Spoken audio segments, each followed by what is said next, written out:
আমাদের নতুন আপডেট অ্যাপসে আপনি কিভাবে অ্যাড মানি করবেন চলুন দেখা যাক। প্রথমে অ্যাপসে ঢুকবেন,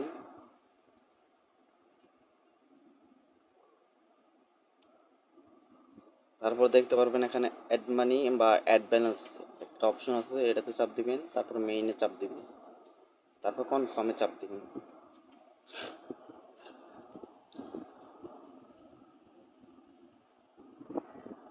আপনি এখান থেকে নগদ উপায় এবং বিকাশের মাধ্যমে অ্যাড করবেন। আমি যেহেতু নগদের মাধ্যমে করব তাই আমি নগদটা সিলেক্ট করলাম। তারপর আপনি কত টাকা অ্যাড মানি করবেন সেটা লিখবেন। আমি লিখবো 50 টাকা, আপনি যত টাকা করবেন তত টাকাই লিখবেন, তারপর নেক্সট দিবেন।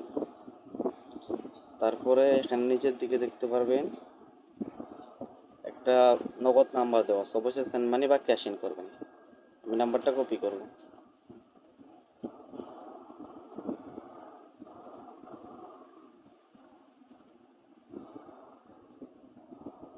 নাম্বারটা কপি করার পর আমি আমার নগদে চলে যাব, তারপর এখান থেকে ক্যাশ ইন বা সেন্ড মানি করব।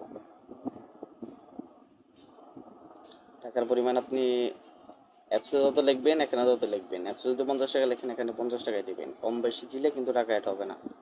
বুঝতে পারছেন?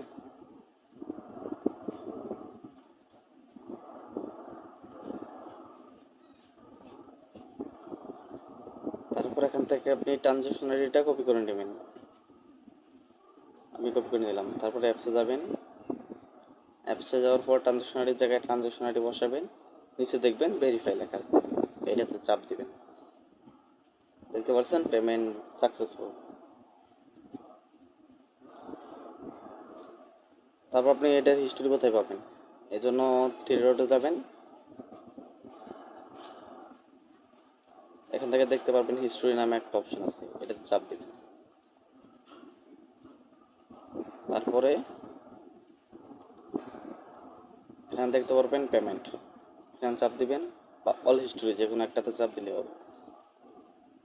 তারপর আপনি দেখতে পারবেন এখানে